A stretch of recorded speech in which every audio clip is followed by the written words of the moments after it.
All right, so now for this one, it says, which statement is true about the extreme value of the given quadratic? You may not notice this, but guess what? All of this is equal to or divisible by 3. So the first thing I'm going to do to find the extremes, I'm going to set this equal to 0. Oops. So I'm going to let y equal 0. When I let y equal 0, then I've got 0 is equal to negative 3x squared. Oops, that doesn't look like a 2, does it? Negative 3x squared plus 12x minus 33. Now, I want my a term. It's nice if a equals 1. So I'm going to divide this by negative 3. And I can do that so long as I do that to every other term. Okay, so 0 divided by negative 3 is still 0. Negative 3 divided by negative 3 is 1. 1 times x squared is x squared. 12 divided by negative 3 is negative 4 times x. And then negative 33 divided by negative 3 is a positive 11. Now I'm going to move the constant, which is 11, over to the other side. I get negative 11 is equal to x squared minus 4x. Then I'm going to add something to both sides. What am I going to add? The pattern is b over 2 squared. Well, what's b over 2? Well, b over 2 is negative 4 over 2, which is equal to negative 2. So over here, I'm going to add negative 2 squared, but negative 2 squared is a positive 4. Okay? Now, this is the first time that we've ran into something like this. I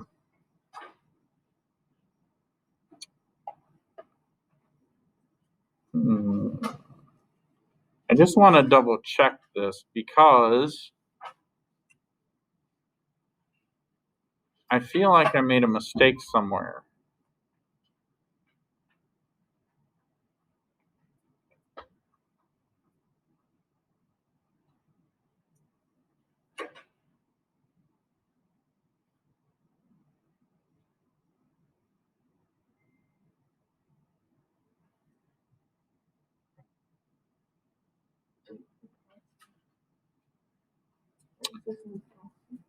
Well, the problem is so if you're wondering why Mr. Adams is pausing here, I'm pausing because when I look at this, no, what's 4 minus 11? Negative 7, and that's equal to x minus 2 squared. Now I can still solve this, but when I take the square root, I cannot take the square root of a negative number. So that tells me that it probably doesn't cross the x-axis. Okay? So if it doesn't cross the x-axis, then the only way I can figure out the extreme value. So when they say extreme value on a quadratic, what they're really referring to is this means what's the vertex? So they want to know what's the y value of the vertex.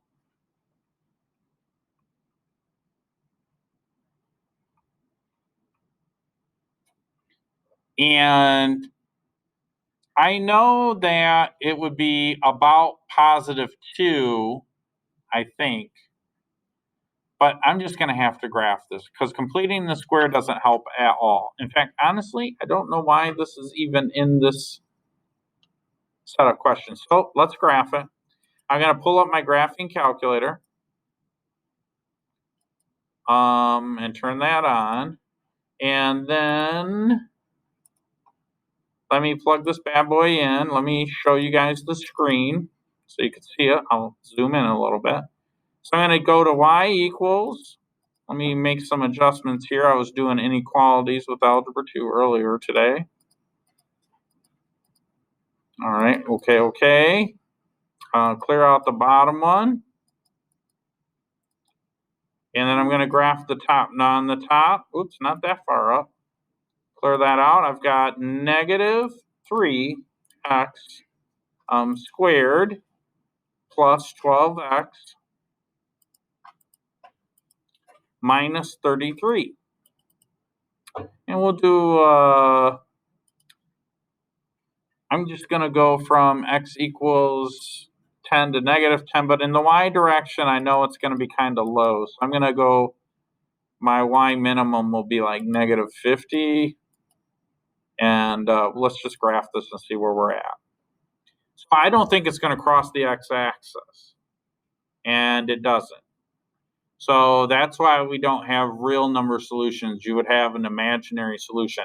But what are we interested in? The extreme value is the vertex. The vertex is right here. Mr. Adams said I thought it would be at about 2. Why? Because when you look at this, the opposite of negative 2 is positive 2. So if we were able to complete this process, what we would do is add 2 to both sides.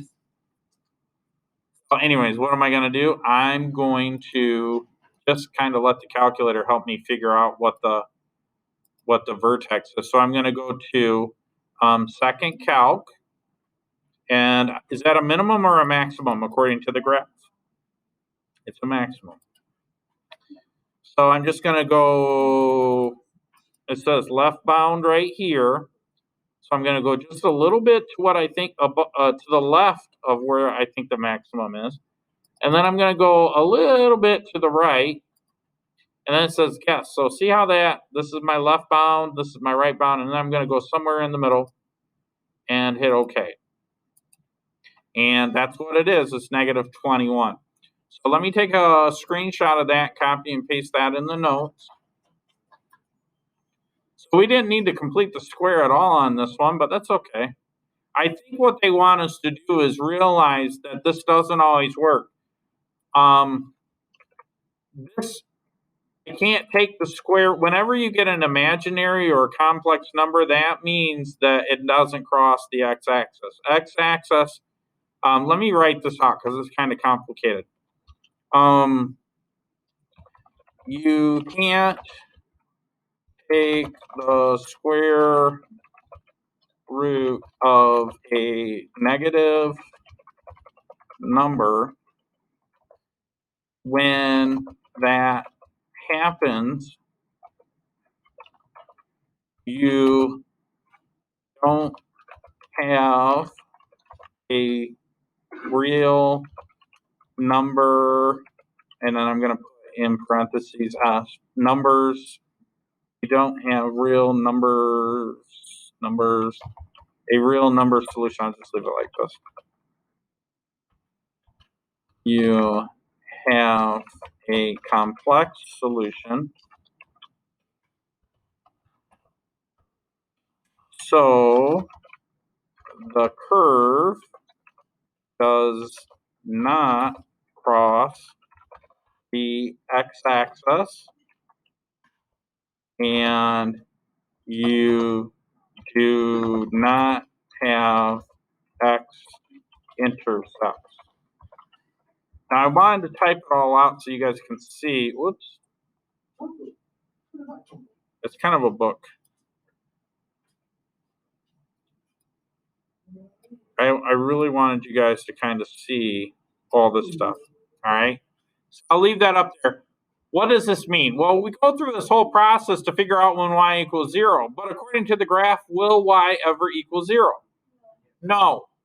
So because y will never equal 0, this algebra stuff won't work. They wanted to know what the extreme value was. The extreme value in this particular case is 2 comma negative 21. Why is it extreme? So let's talk about that. The extreme value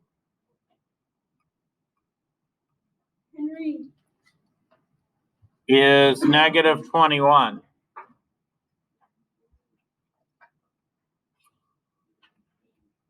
Because the y value for this thing is 2 comma 21. Negative 21, I'm sorry. And that means that is the absolute maximum value for y. That's the absolute maximum value. You're never going to see a y value on the curve at negative 20 or positive 4. The absolute maximum value for y will be negative 21, so we call it extreme.